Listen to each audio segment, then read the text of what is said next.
What up? What up? What up? Welcome to the Live Game, episode 114. This is the average man's perspective on football. I'm your co-host Marcus. Joining me on the panel tonight is Herman. Say what up, Herman. Hey. Next up, we got Mark. Say what up, Mark. Good evening. And me, I'm 56 years old. Damn. I'm sorry. And next up, we got special guest in the house from Post, Big Reg. Say what up. Say what up, Big Reg. Good evening. Appreciate you fellas having me this evening. Glad to be here. It's been a minute. Before we get started, I want to encourage everyone to like, share, and subscribe, especially if you're watching on YouTube. We're on Twitter at The Live Game 3. We're on Instagram at The Official Delay of Game. And you can always catch us on Facebook and our Facebook group, Delay of Game. As you can see, we are missing one person tonight, Brian. Brian, he called in sick tonight. So under the weather. He's a little bit under the weather. We don't want to catch you out in the bars or partying. You better be in bed sick. That's all I'm saying. So Big Reg is standing in for him tonight. Big Reg, go ahead and tell us about Post and when y'all on and everything Post related. Post is an acronym for our show, Positional Sports Talk Show. We're live each and every Tuesday, 7 p.m. We talk not only football, we talk the world of sports. Whatever's hot in the topics of the world of sports for the week, we hit it, and we do it 52 weeks out of the year. So each and every week, 7 p.m. Tuesday. It's a great time. There's generally not a lot going on in sports. We hit it, and we like to give it kind of like you guys a fan's perspective of what's happening in sports and get out of that. Some networks like to flavor things a certain way. We give it straight from our heart how we feel, and it's a few of us. We actually have 6 rotating members who are on it pretty consistently, and then we from time to time have guest hosts. Most of y'all have been on the show, but we want you to get our flavor of what we feel is going on hot in topics in sports. Appreciate the opportunity to tell people about it. So Tuesday 7 p.m. check us out. Post. We've got a Facebook page, YouTube channel, just Google Positions on Sports Talk Show, and you can download it from your favorite podcast network as well. All right. Week 4 is in the books. Got a couple of games this week. Herman is hosting tonight since Brian called in sick. Go ahead and start us off, Herman. Doubling up. So appreciate everybody joining us tonight. I'm gonna actually throw it back to you, Marcus, for the first news story of the night. The independent doctor who cleared Tua Tagovailoa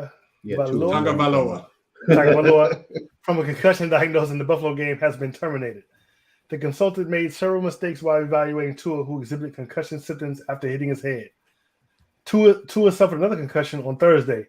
The NFL and the NFLPA are currently updating the concussion protocols to clear up loopholes in the current rules, which allow players who show signs of gross motor instability to return to the game if doctors deem it something other than a head injury. All right, we're going to talk about that a little bit later in our hot topics for the week. Of course, we have to talk about that. Couldn't let that one go. So I'm going to take the next news story. Commanders rookie running back Brian Robinson returned to practice today after sustaining multiple gunshots about a month ago during an attempted robbery in Washington, D.C. Next story. Mark, why don't you go ahead? Oh, read your. I'm not up yet. I'll jump in for Brian. I'm here. I'm jumping in his face. All right, go ahead, Big Red. In the Seahawks-Lions games, fans were worried to see star wide receiver DK Metcalf carted off the field. Turns out it was for a bathroom break and not an injury. Metcalf shared he had a tummy ache mid-game and felt it was better to take the cart because he said if he had to walk, he wasn't going to make it to the locker room. All right. And We've all been there. We've all been there. That was a lot. That was a whole lot. That was too much information. Yes. To be honest with you. I mean, he could have played it. He could have seriously played it off like he had a pulled stomach ache or something else. He really didn't have to share all that information. Yeah, I guess he wanted his fantasy owners to be not be worried. Yeah. Yeah. Mark, you gonna hit the last story for us, or you still not?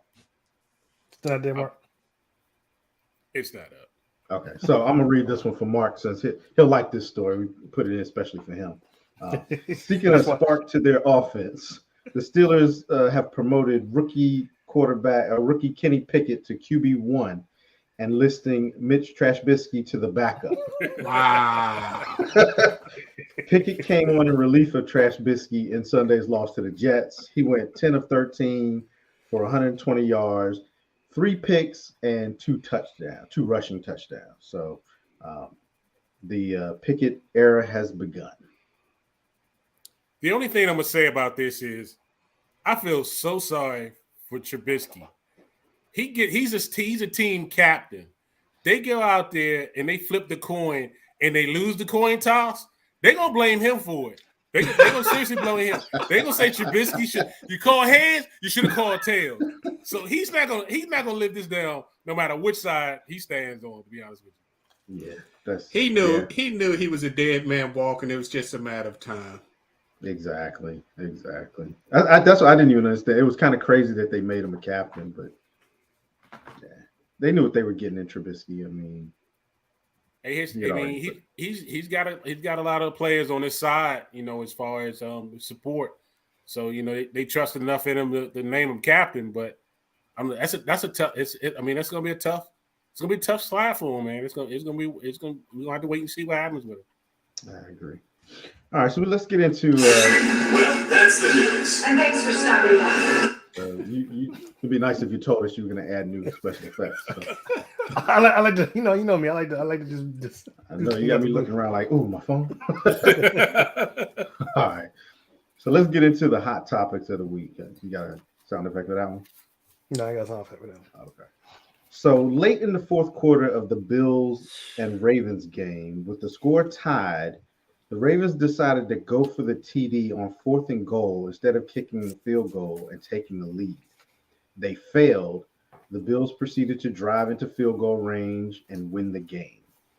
Do you think Harbaugh made the right decision, or should he have taken the field goal, or should he have kicked the field goal? Mark, I'll start with you. I mean, hindsight is, instead of settling for 0 points, you settle for 3 points. I mean, it's the hindsight. I mean, we criticized the Denver's coach for doing it with Russell, not putting the trust in the quarterback and putting it all in his hands.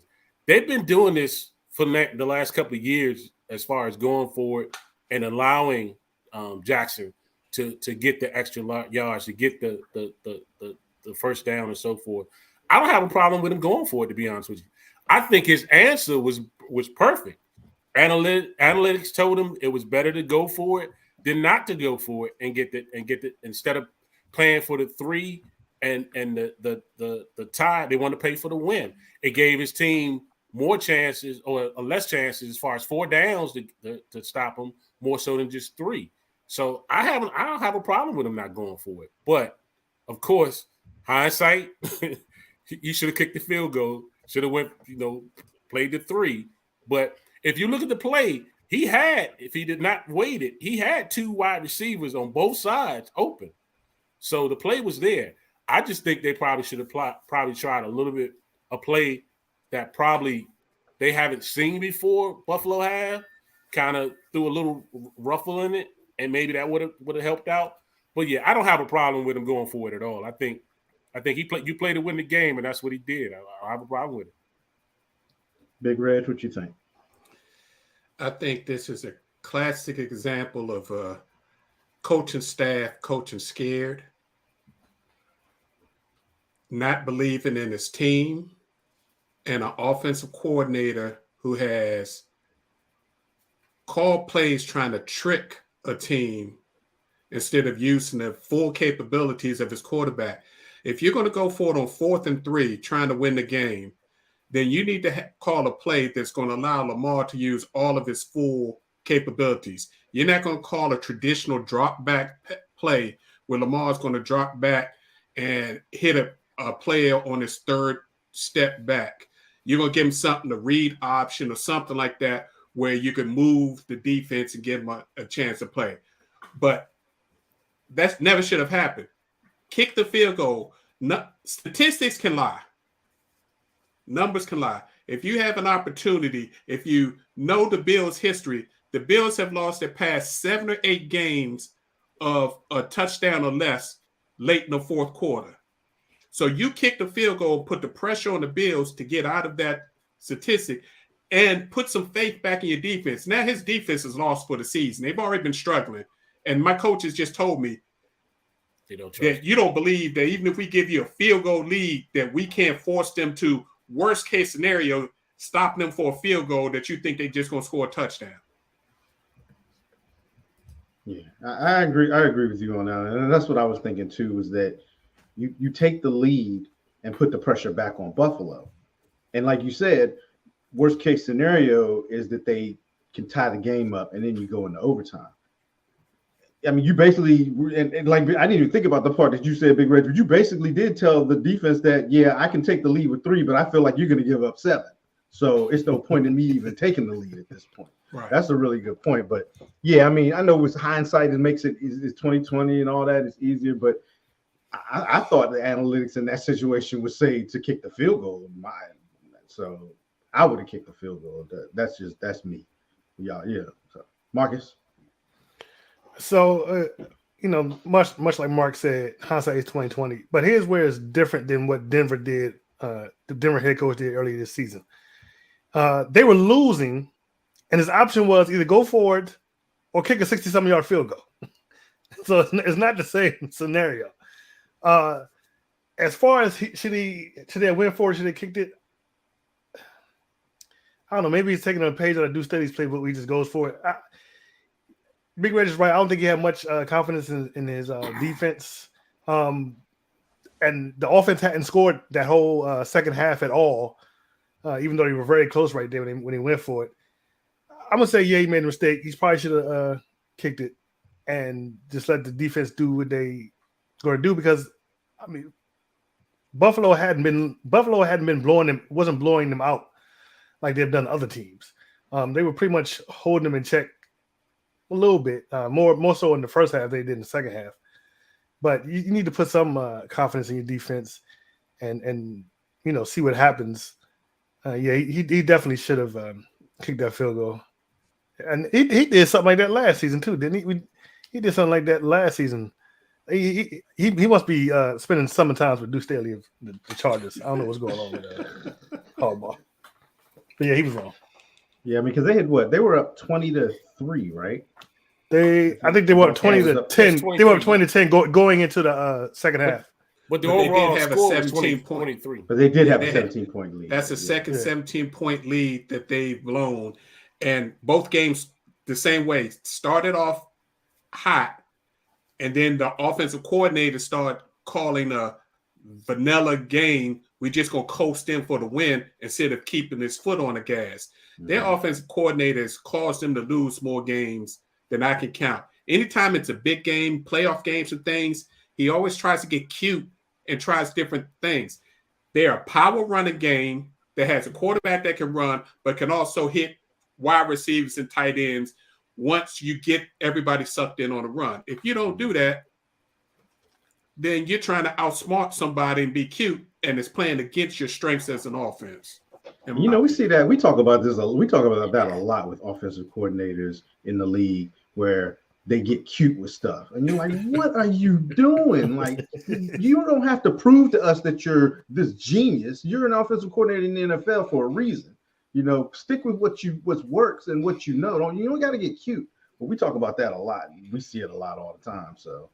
But see, I blame more of that loss on the defense than I do on the offensive coordinator. I mean, yeah, he may have taken his foot off the gas, but come on, defense. You were up, was it 13, 17 points? Come on. But your offense didn't score after that? True was well.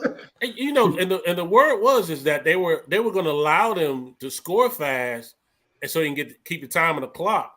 That's the reason why Marcus Peters was pissed, because half of the team knew it and half the team didn't know it, that they were going to allow them to score and get the ball back soon. So yeah, I mean a lot of it goes on the defense. It really does. Yeah, but their defense has been playing bad for now a year and a half. So if you know that, you know you got to outscore people. Right. Point blank, Right. period. So do it. Right. Why take your foot off the gas? Yeah. All right. Let's move on to our next topic. We're going to talk about one of the stories that we read in the news section earlier. So the NFL has been under a lot of scrutiny after Dolphins QB Tua Tagovailoa was thrown down hard in Thursday's game against the Bengals and sustained a concussion. Speculation was that he had already sustained a concussion in the week before and probably shouldn't even have been playing in Thursday night's game. Now the NFL is looking over their concussion protocols again. Do you think the NFL dropped the ball on this whole concussion process? And how do you think you could make it better? Marcus, I'll let you start. So yeah, they definitely dropped the ball. Whoever was watching that the week's game, it was obvious he had a concussion. There's no way he should have came back in that game. He got up stumbling and falling. It should be, I put this in. I think I put this in the group chat. If he got up stumbling like that, there should be no, you're not coming back in. If that had been a UFC match or a boxing match, the ref wouldn't even have gave the fighter an 8 count. He'd be like, Yeah, done. You're right. Stop the fight. Right. Yeah. Done.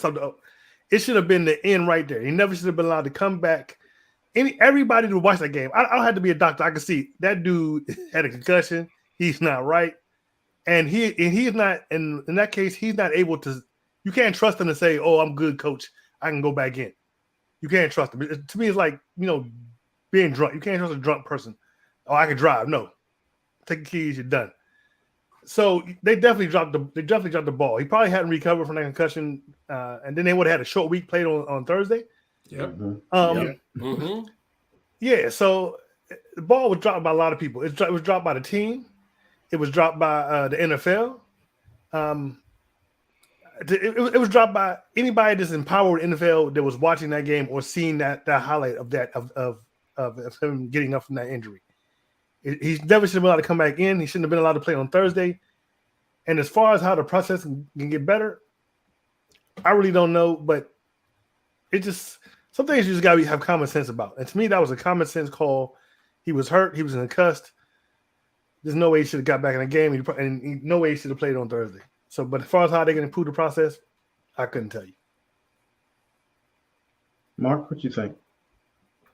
Yeah, I mean, I agree with a lot what Marcus said. Of course, the rule for him to bring him back didn't make any sense whatsoever. I think the XFL has a monitor system where they check players on the sideline to see if they have any problems after play, and they actually motion down to the coaches and say, "Hey, I need Smith to come to the tent to get checked." That's something that they need to probably implement for the NFL. But yeah, they definitely dropped the ball with this. You talk about a league that preaches all the time about player safety. That should not have been the case at all.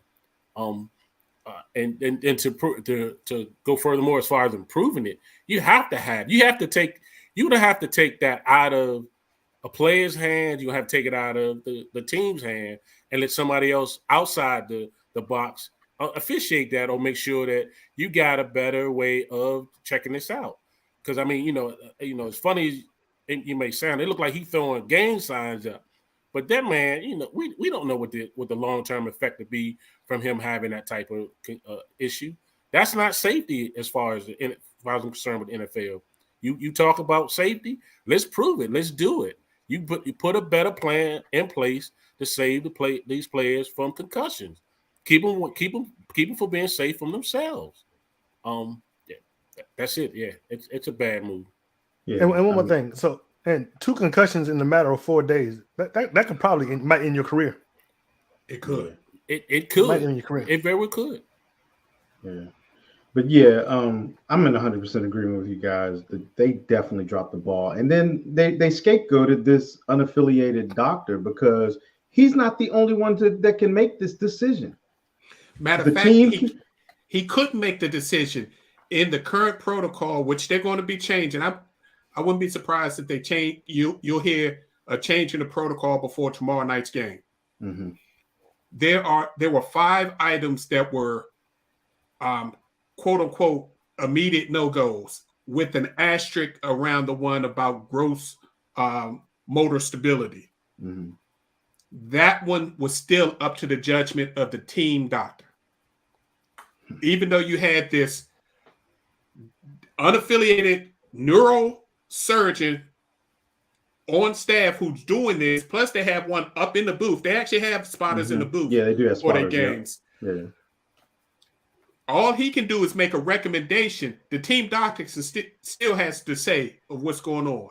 So what's the team doctor going to do? He's getting paid by the team, so he's going to try to win a game because he wants to keep his contract with the team. A lot of these doctors make more money being team physicians and the cachet that gets than some of them do doing their regular doctor's job. So that's got to immediately change. Yeah. And like I said, they scapegoated him, but they're not talking about the team doctors who could say, yeah, nah, he can't go back, But I like what Mark said about, and I was thinking about that too. Is there a way that they can do, I know they have baseline tests that they make them do. If they can spot check players, either, throughout the game or spot check some after the game, or maybe even everybody that played a certain number of snaps during the week at some point has to get some type of baseline testing just to see where they are, because there's more. We focus on the major stuff we see, the big stuff hits that we see. But you think about those linemen clashing heads every play. During the game, like every play. Linebackers and running backs. Linebackers. You think them guys don't have concussions? I've seen players where they purposely get up and you could tell that their bell is rung, and they kind of like they slow a little bit, but they just kind of shake their head. I seen them standing in the in the huddle sometimes doing this, and you're like, yeah, something's going on with him. Whether they need to get more spotters or something, but the system that they have in place right now does not work. Yeah, everybody failed, and I appreciated a bunch of the ex-athletes over the past week. You can't trust the athletes at all. They've been conditioned since they've been playing football to suck it up, keep it going, and then some of them got to the point. You talk about the NFL. This is the way I'm getting my family out of poverty. This is the way I'm providing for generations. I'm going to do whatever I need to do to make sure I keep my position. So if I'm hurt, I'm always deemed, the team's going to let me go. So you got to take the players totally out of it and don't believe anything they're saying, because they're always going to say, yeah, I'm good. And the baseline, a bunch of retired players say they purposely flunked the baseline test. So that's even, you can't even believe that. Wow. Well, one of them said the questions they asked, it's like, what day is it? Other week is it? What day is it? They know they play on Sundays, so that was the automatic top answer. Right. And they asked them who the president was, and the president, the president is in terms for 4 years? You mean to tell me you've been playing for 3 years? You know who the president is. So a lot of the questions they were asking them, it was real general questions. Anybody should know it. Yeah, so it wasn't really any thought thinking questions that they were asking about it. So it's crazy. But yeah, your point, Reg, with it that the player, you talk about a player who is in a contract year playing for his job. A lot of times I gotta be dead to be pulled off that field. I'm not coming off that field. And think about Tua, what he's been through since he got there. First, he had a coach that didn't want him. Then he had plus an owner that didn't want him. The owner is currently suspended because he tried to bring Tom Brady in and a new coach to replace him. Yeah, we all heard all the stories last year about them trying to bribe Flores, get the quarterback that's now in Cleveland. Last year until the trade deadline. They're tied to Deshaun too. Yep. And they've got high number 1 draft pick coming up this year from another team through trades. So he knows he's playing literally for his career. So that's why he's going along with this back thing. I don't know about y'all, but if you've ever hurt something on your body, what's the first thing you do? You reach for it. You reach for it. Right. you do. Right. He hit in the Buffalo game. The first thing he did, both of his hands went to his head. Yep. Then he got up and, like you said, Herman, he shook his head multiple times. Mhm. He never touched his back. Never touched his back. Yep. So, Yeah. And even when he got the concussion in the Bengals game, even though his motor skills were out, his arms were up around his head. You know, so yeah. And that's the same thing boxers do. If you ever seen a boxer get knocked out cold, sometimes that'll happen. Their arms will just come up, and it's that automatic reflex thing. So, one other entity we can't let off the hook: the NFL Players Association. They announced Sunday when they saw after the Buffalo Bills game that they was going to do an investigation, but they delayed their investigation until after the Thursday night game. Oh wow. Really? Yeah, they weren't supposed to talk to anybody till Friday. So everybody failed Tua in this situation, everybody did. including himself. Yeah. All right, good discussion, fellas. Let's go ahead and move into reviewing last week's games. And we will start with that Thursday night game, the Miami Dolphins traveling into Cincinnati to take on the Cincinnati Bengals. The Dolphins lost 27-15. Tua was 8 for 14, 110 yards and 1 interception and 1 sack before he went out of the game. Teddy Bridgewater came in. He was 14 for 23, 193 yards, 1 touchdown, 1 interception. Raheem Mostert was the leading rusher, 15 carries, 69 yards. And Miami's leading receiver was Tyreek Hill, 10 carries, 10 receptions, 160 yards. On the flip side, Joe Burrow was 20 for 31, 287 yards, 2 touchdowns, and was sacked 1 time. Joe Mixon, 24 carries, 61 yards, 1 touchdown. And leading receiver was T. Higgins, 7 receptions, 124 yards, and 1 touchdown. Mark, who'd you pick in this one? I took the Bengals. First of all, what do y'all think about them uniforms? I actually like it.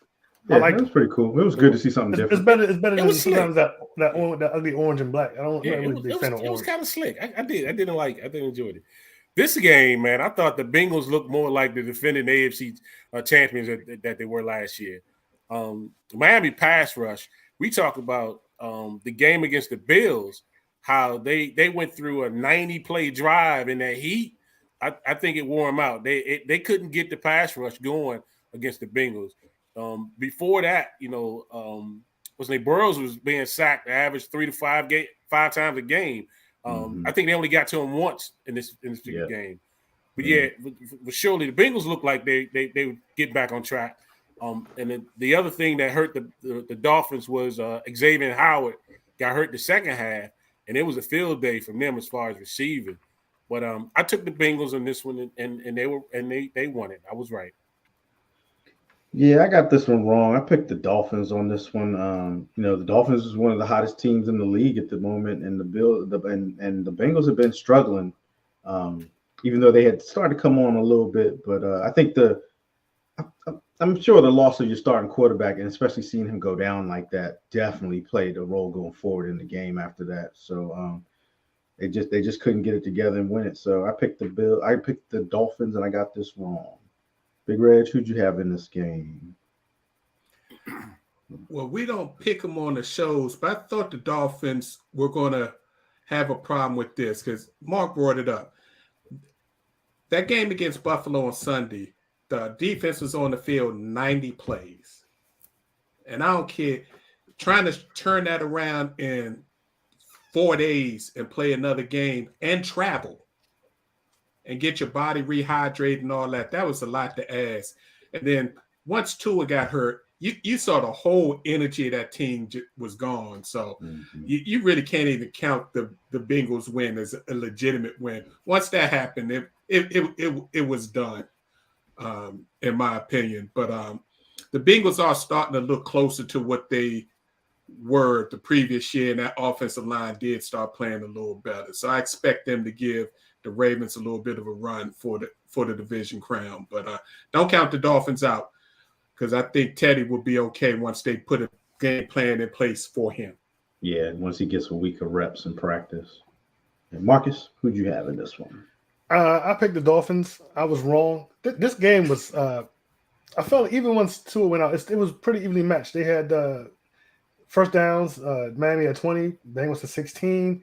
They had almost the same amount of yards. 378 for the Dolphins, 371 for the Bengals.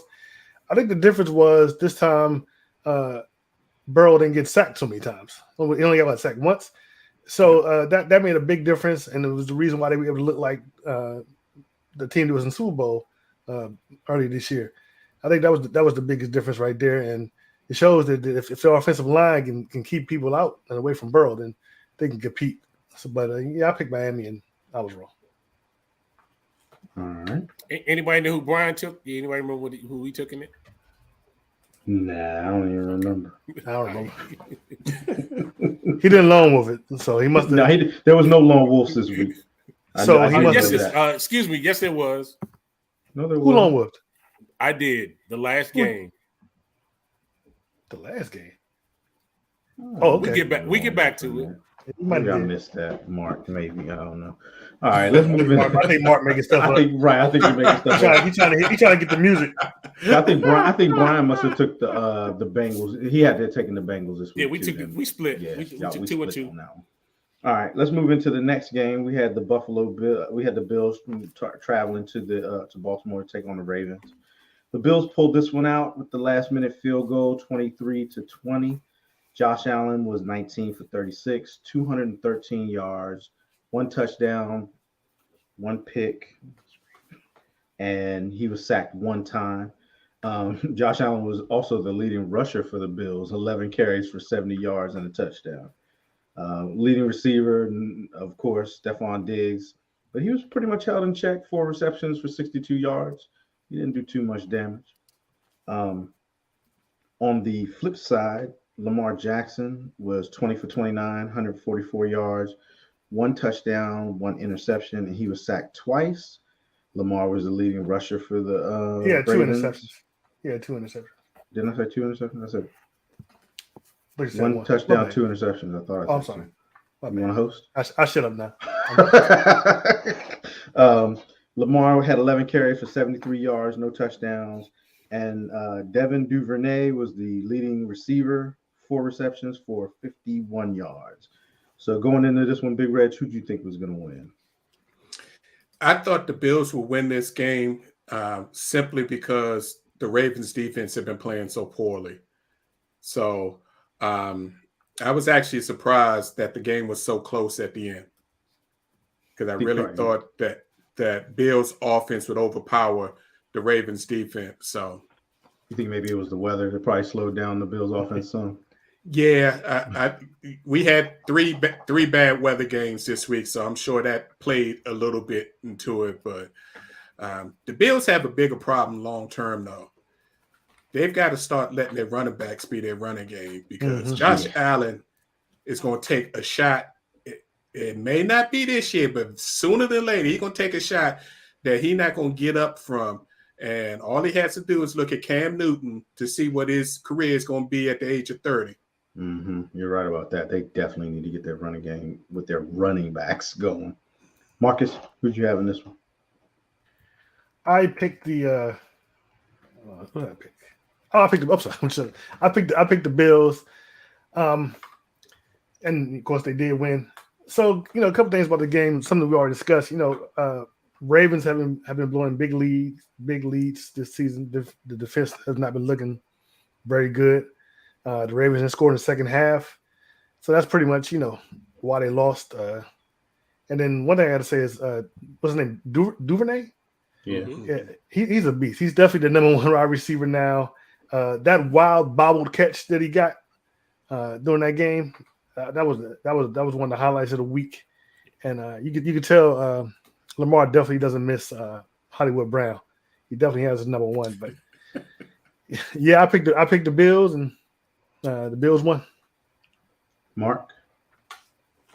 Yeah, I took the Bills in this one too, man.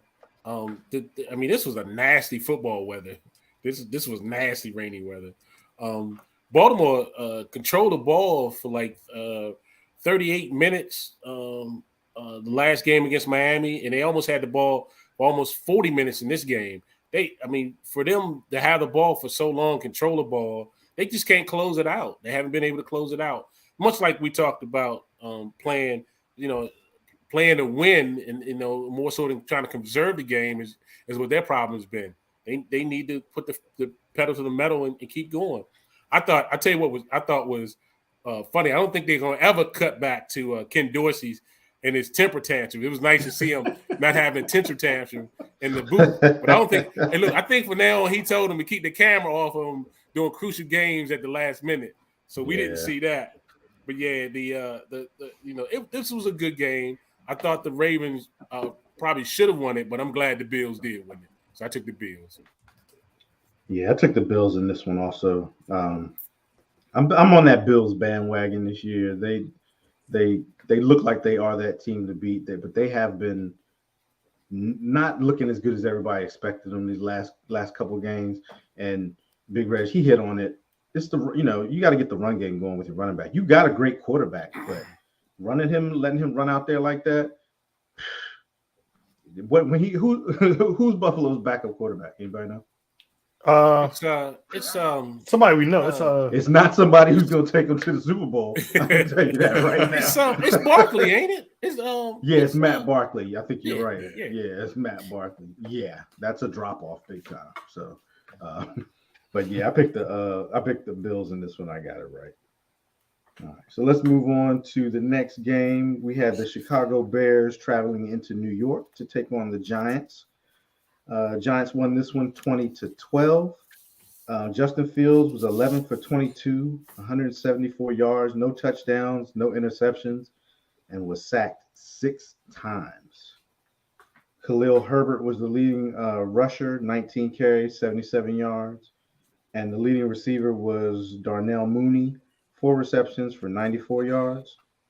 On the flip side, Daniel Jones, interesting enough, during this game, Daniel Jones and the backup quarterback got hurt. So at one point, they were just running wildcat out there.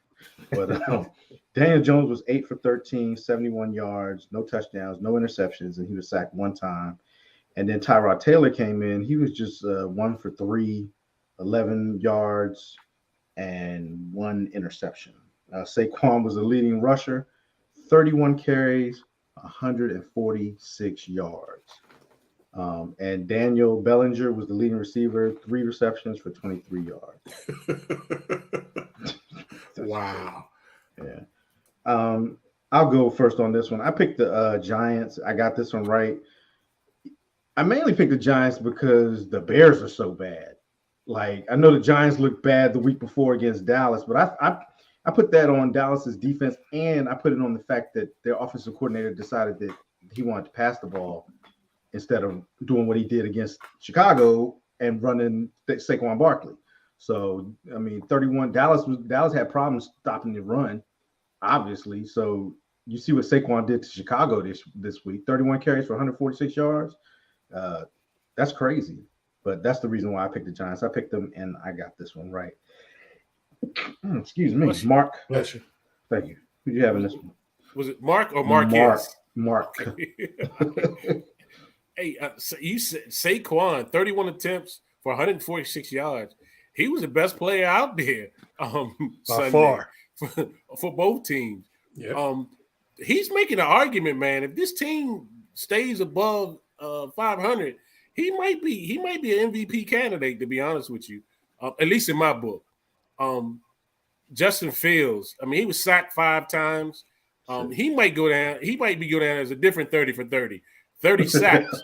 This offensive line is terrible.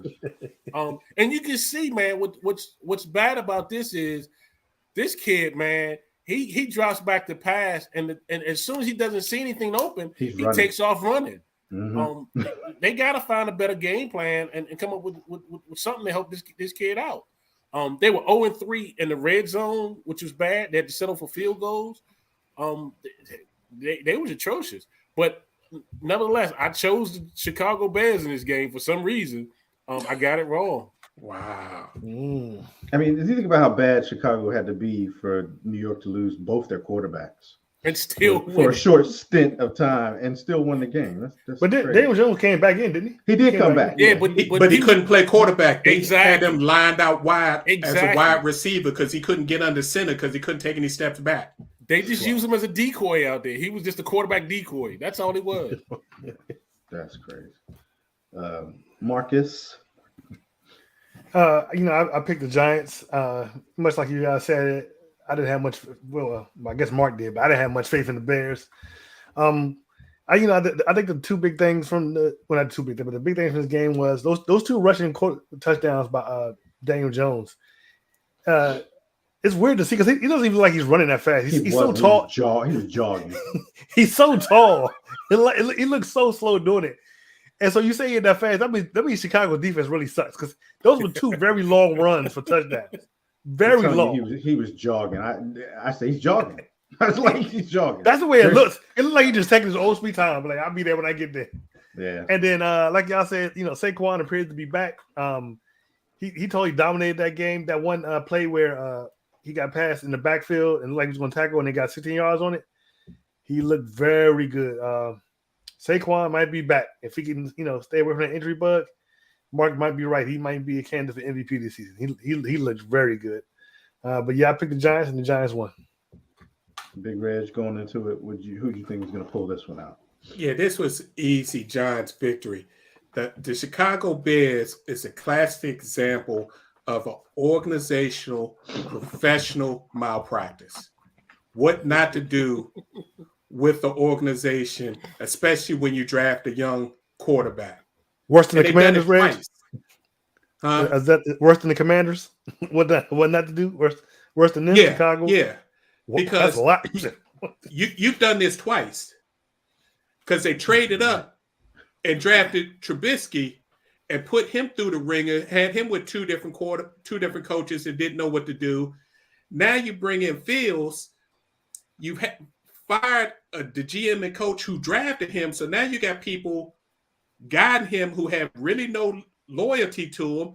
And then you hire a defensive coach for a young quarterback, and then you don't draft anybody to help him. So this is David Carr all over again. You basically got a situation where you almost look like you got a brand new franchise trying to figure out how to play NFL football, even though they've been around for 100 years. You're right. And growing in a quarterback. You can see it in his press conferences. Justin Fields already is fed up with Chicago, don't want to be there. Yeah, you can tell. You can tell. You can tell. You're right. In his press conferences, he's like, "Yeah, I checked out a long time ago. Yeah. I don't care." You can tell. He does. I noticed that today, Big Reg. He just looks totally checked out in his press conference. And that's a shame. I say it a lot on our show. More coaches and organizations ruin players that have the capability than players that actual bust. That is so true. That is very true. I mean, you can take a look at what Philly this year. Obviously, that new coach in Philly is right for Jalen Hurts. Absolutely. But what did he do last year? Remember at the beginning of the season last year, Jalen Hurts was struggling and they looked bad. And he totally trashed his whole offense and redesigned his offense to fit Hurts. Yep. And this year, he started adding more to it once they got more pieces. If you don't play to what you have on your team strength, then you're doing a disservice to everybody in the organization. And too many coaches have that ego that it's my system.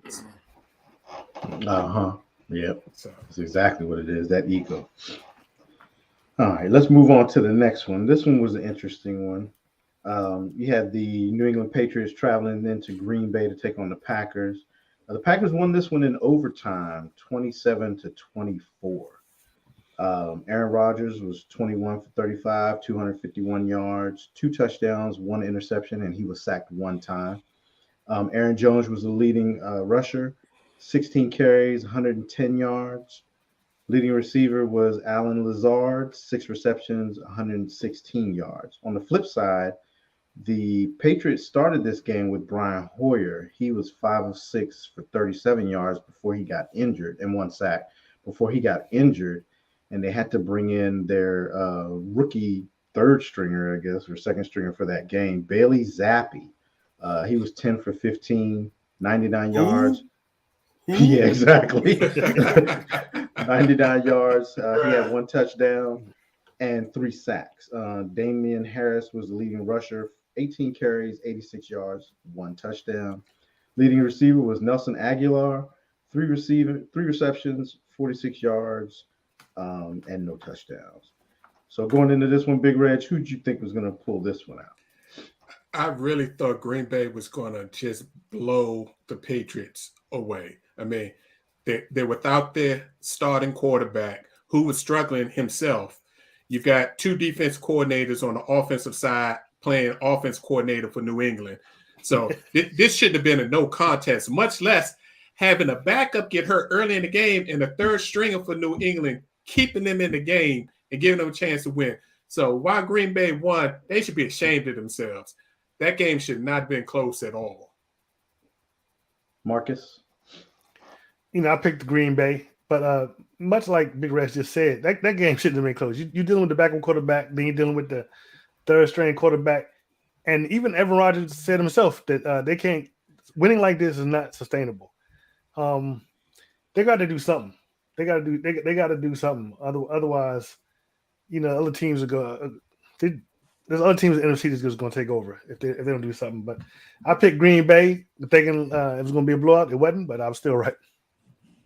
Yeah, I picked Green Bay on this one too. I thought it would be close though.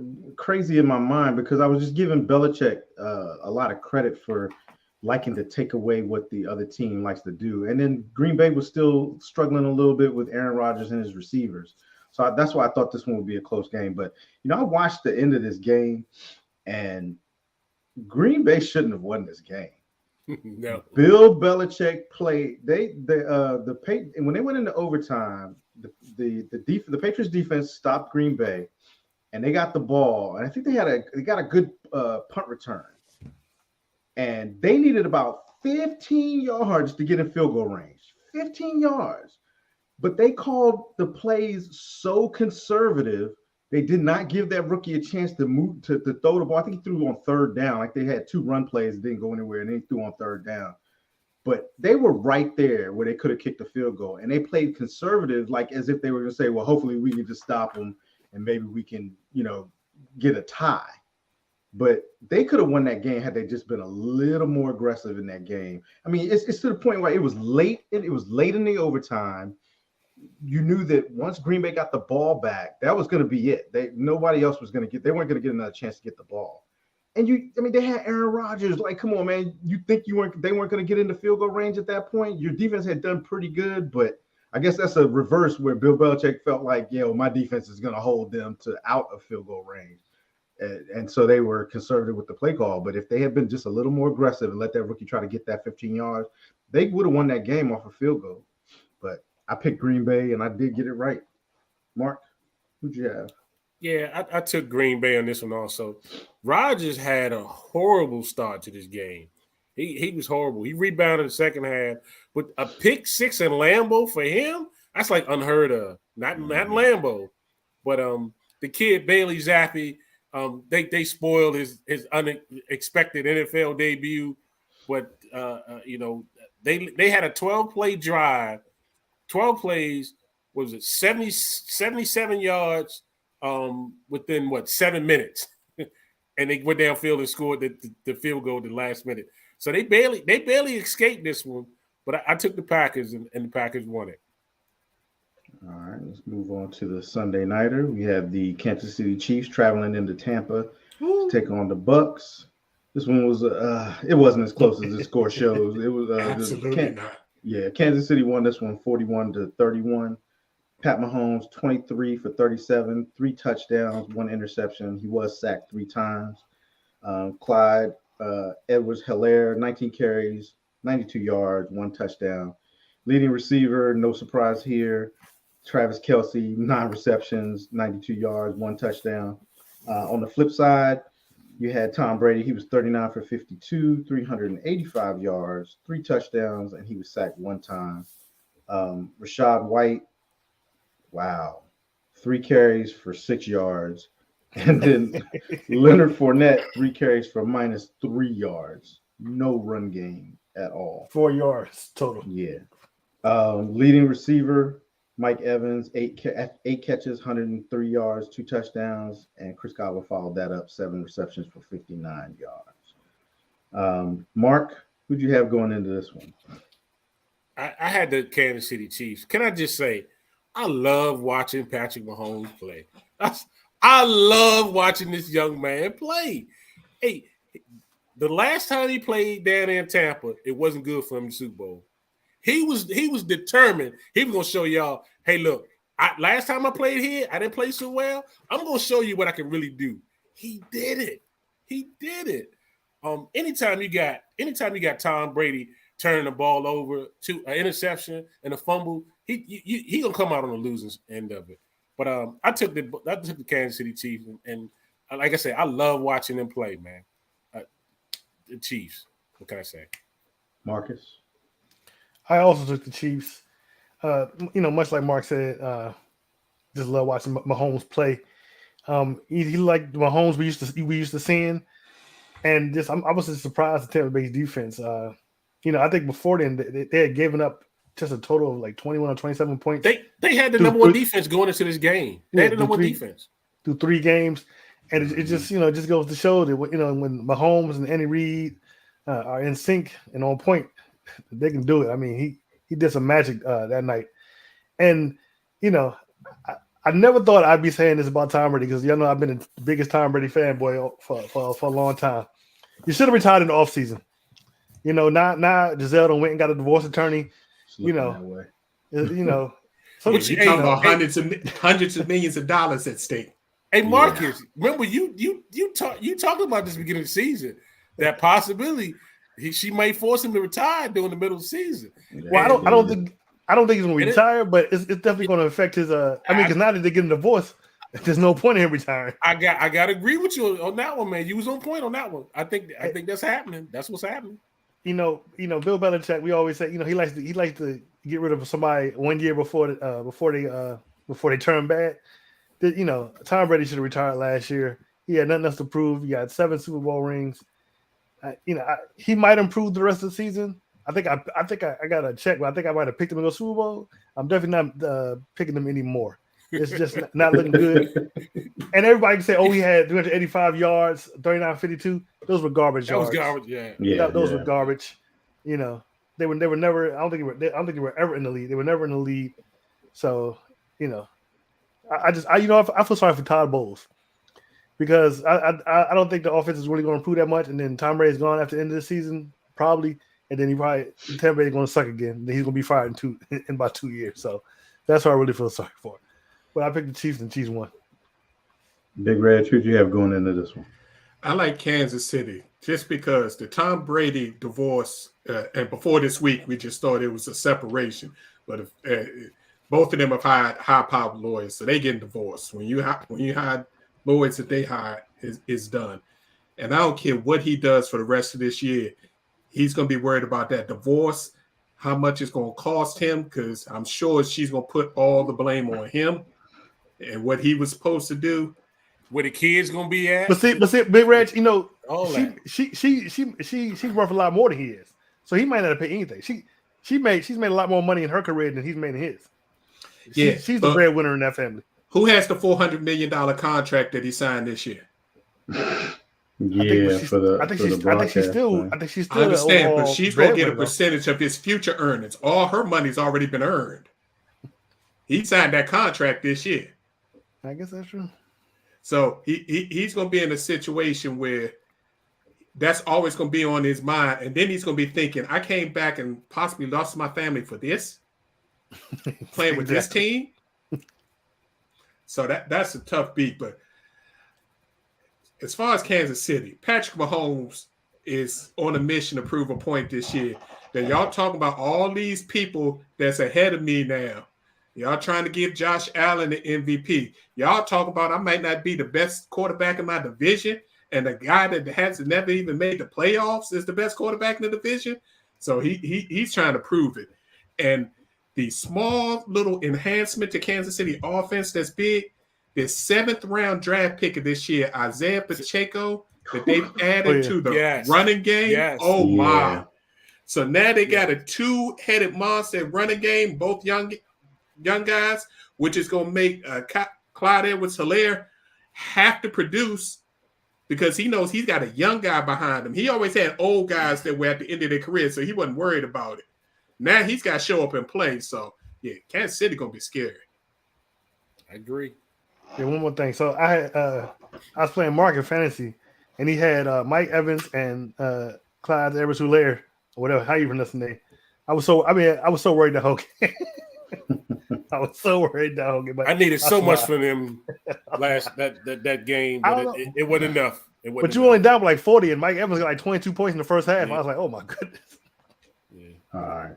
So I picked the Chiefs on this one. I got this one right too. But you know what? It's funny. Everybody's saying that Giselle is divorcing Tom because he unretired. Maybe Tom already knew this was coming, and that's why he unretired. That's something that you never know. That's a possibility. He might have been like, you know what? I'm getting out of Dodge. I already know what's coming. I might as well, surround myself in football. So we'll see. All right, let's get to this last game because we are running on time. So let's kind of try to make this one quick. We had the 49ers. Hey, Marcus, in the meantime, look at the footage on this one, and you'll see. You see me howling. We'll take your word for it. Yeah, we'll take your word for it. But if it's not there, you will wear the dunce cap for a whole show. How about that? You know what? Vince is watching. Vince, do you remember him picking for answer the question for Vince? Yeah, that's a good one. All right, I'm gonna run through these stats while we see what Vince has to say. So the Rams went into San Francisco and lost. Got whooped. I mean, that's pretty much what it boils down to. Okay. They lost 20. The 49ers won this one 24-9. Thank you, Vince. Garoppolo was 16 for 27, 1 touchdown, no sacks. He was clean the whole game. Jeff Wilson Jr. was the leading rusher, 18 carries for 74 yards, 1 touchdown. Leading receiver, Debo. He's on my fantasy team too. He was on my fantasy team too. Helped me come back and win that game. 6 receptions, 115 yards, 1 touchdown. On the flip side, Matthew Stafford looked like he was playing for Detroit again. 32 for 48, 254 yards, 1 interception, and was sacked 7 times. Darrell Henderson Jr. was the leading rusher, 7 carries for 27 yards. And the leading receiver, of course, was Cooper Kupp, 14 receptions, 122 yards, no touchdowns. Too many receptions. Too many targets, too many receptions. He's being the ball. I'll go first on this one. I picked the Rams on this one, and I got this one wrong. I expected to see a closer game with this, being a divisional game, but after watching the Rams, you went out and got Allen Robinson, but you're just forcing the ball to Cooper Kupp. That's all Matthew Stafford is doing, and now teams have seen they're seeing get that pressure on Stafford on the field here. Can we rewind that, Eli? I'm sorry. Go ahead. Teams are seeing you get that pressure on Stafford, and he starts playing like Detroit Stafford, real ugly. So I picked the Rams on this one, and I got it wrong. Big Reg, who do you think was going to win this one going into it? I think Big Reg's sound went out. Okay, Marcus, we go with you. I picked the Rams also. Much like you said, Stafford, like Detroit Stafford, is the 49ers dominated that game. The Rams not looking like the team that won the Super Bowl. It's just not looking good. They just totally dominated the game. I think they won the last 7 times they played. So, Kyle Shanahan is 7-0 against Sean McVay. Wow. Yeah, so I'll remember that the next time we pick this game. Yeah. So it is what it is. I picked the Rams and I was wrong. Go Big Reg, who'd you have going into this one? Based on Kyle Shanahan's dominance over McVay, I had the 49ers. They're a more physical team, and with their problems on the offensive line for the Rams and the fact that they paid good money to bring in a receiver, Robinson, who's been you might as well put him on a milk carton for people old enough. and I mean, Cooper Kupp, come on. That man had 14 receptions.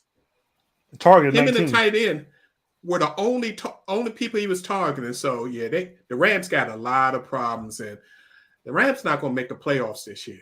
Not looking like this, Data. I agree with you on that one. And they play the Cowboys this coming week, right? Yeah, that's going to get ugly. Yeah, Michael Parsons going to have a field day. That's going to get ugly. I hope that line leaks like it did this week. All right, let's get to this guy here.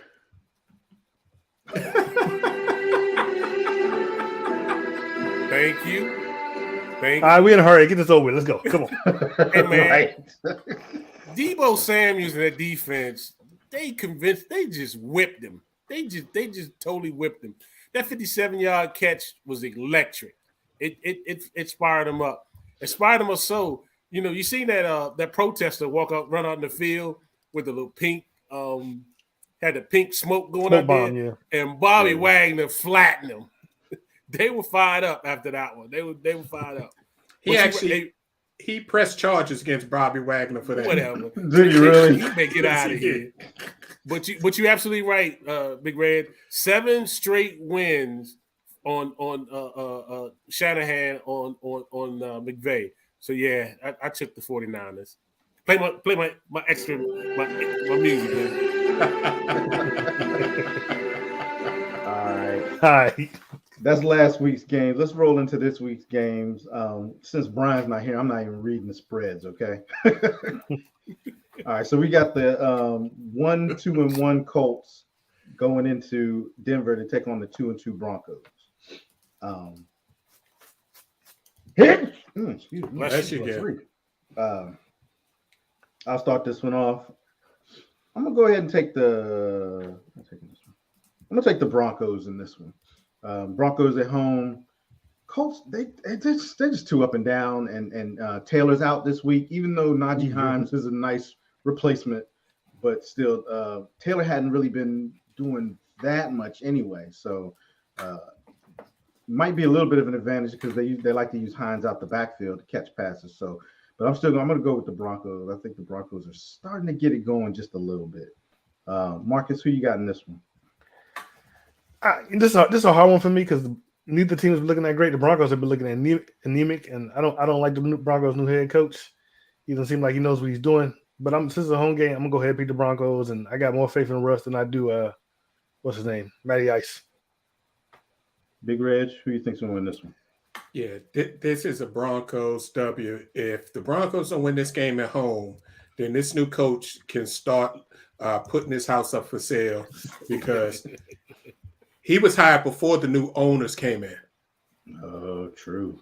Before Walmart came in. And that Walmart money run deep, so they ain't got no problem writing him a check to get him up out of there. So that's true. And Mark, who you got? I'm going to ride with the Denver Broncos in this one too. Indianapolis got too many injuries. Quarterback is a question mark too. I'm taking the Broncos on this one. All right, let's move into the next one. We got Sunday game. The 2-2 Chargers are going into Cleveland to take on the 2-2 Browns. Mark, start this one off since you just did the last one. Who you got in this one, Mark? Oh man, I think this is a good one. You got the Browns at home, and that running game is fierce. I think I'm gonna take the Brownies on this one. San Diego got to come across the East Coast and play. I'm taking the Brownies. Give me the Browns. Big Reg? I'm right along with them.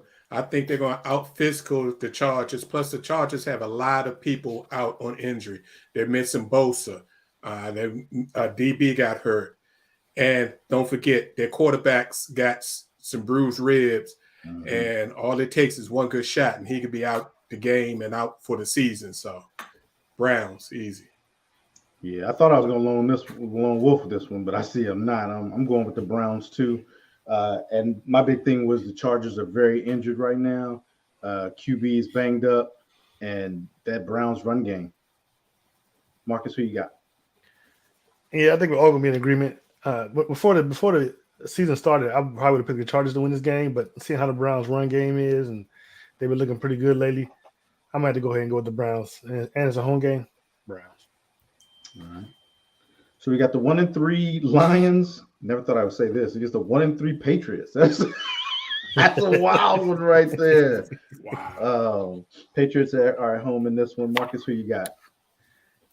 To me, this is obviously you should say Patriots, but the Lions had the Lions had a no one scoring offense. They just don't seem to have any defense, and they have been in every game. I think every game they lost this season has been a one score game. Mm-hmm. With that being said, I'm gonna have to go with Bill Belichick, and I'm gonna go ahead and hit the Patriots. Big Reg, I see you shaking your head no. So who you got? Marcus said it. The Lions have the number one scoring offense. They can't stop anybody, but the problem is they're going to be playing against probably a third string quarterback again for New England. So it's a good possibility they to get their Detroit gets their running back this week. And the quarterback has actually been playing decent football. Mm-hmm. I like the Lions. Mark? Yeah, you said they've been in every game this year. They've been in every game last year. It's continuing. But some reason though, I think the Lions will come out victorious in this one. I'm taking the Lions in this one. Yeah, I'm with you too, Mark. Again, I thought I was gonna lone wolf this one, but just looking at it, man, and I knew the Lions had the number one offense, and the defense can't stop nobody. But like Big Reg said, they're not playing anybody. I mean, sorry, they playing the Patriots with the third string quarterback, and they're not gonna let him get out there and throw the ball. They're gonna play very conservative, and if the Lions jump up and score the way they've been scoring, the Patriots will be chasing them. So I'm going with the Lions.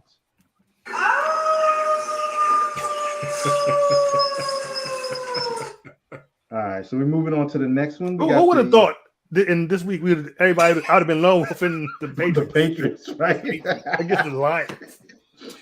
All right, so we got the last undefeated team, the 4-0 Eagles, going into Arizona to take on the Cardinals, the 2-2 Cardinals. Big Reg, who you think's gonna pull this one out? This is an Eagles win. The only way this game is close if it's 95 degrees in Arizona. Because that's the only way it's close. Marcus? I'm gonna have to go ahead and go with the Eagles. The Eagles have been looking really good. I'm gonna go with the Eagles. The funny thing is, Kyler Murray last week he played his predecessor at Oklahoma. This week he plays his successor at Oklahoma. So, Interesting. yeah. Mark, who you got?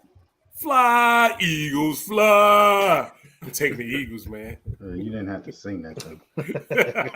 So you know what? Cue up my music, and you're gonna say I'm doing it because I'm a hater. You a hater? Yes, you are. You a I'm hater? going with the Cardinals. This is more proof You that a you a hater. hater. This Yeah, is more proof. You want to be tied for first place. That's all this is. That's all this is. When we review a this hater. game next week, you won't be calling me a hater. How about You a that? hater? Yeah, I'm going with the Cardinals, baby. The Eagles defense and the way the offense is playing, you a hater, sir. He proving it. He proving it. The Eagles aren't putting together full games either, if you notice. They winning them though. They winning them, but they're not putting together full games. They have the most sacks in the NFL, playing against one of the worst offensive lines in the NFL. And one of the best With a dude cornerbacks that's hard in to the catch. NFL. With a Darius dude that's Slay. hard to catch. All right, let's move on. We're gonna move on. We got the Bengals, Cincinnati Bengals, coming into Baltimore. The 2-2 Bengals coming into Baltimore to take on the 2-2 Ravens. Good divisional game. Good divisional game. Big Reg, I'll let you start this one off. Who you got?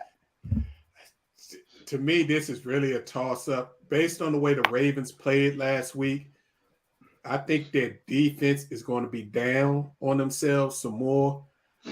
And I hate to do this because I'm a big Lamar fan. I think the Bengals beat the Ravens in a close game, 24-20. Mark? This is a tough one too.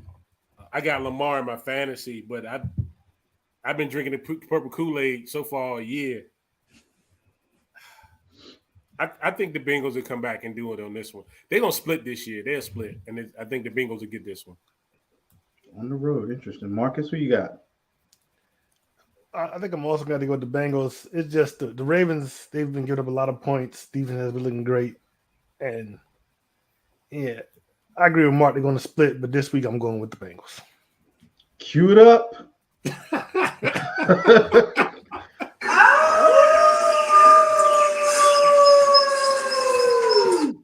I'm gonna go with the Ravens this week. I think the opposite, Big Reg. I think that their defense is going to go out and try to prove a point. I think they're gonna be PO'd and they're gonna go out here and Joe Burrow's line is gonna leak again. They're gonna get about 5 sacks this week on Joe Burrow. I'm going with the Ravens.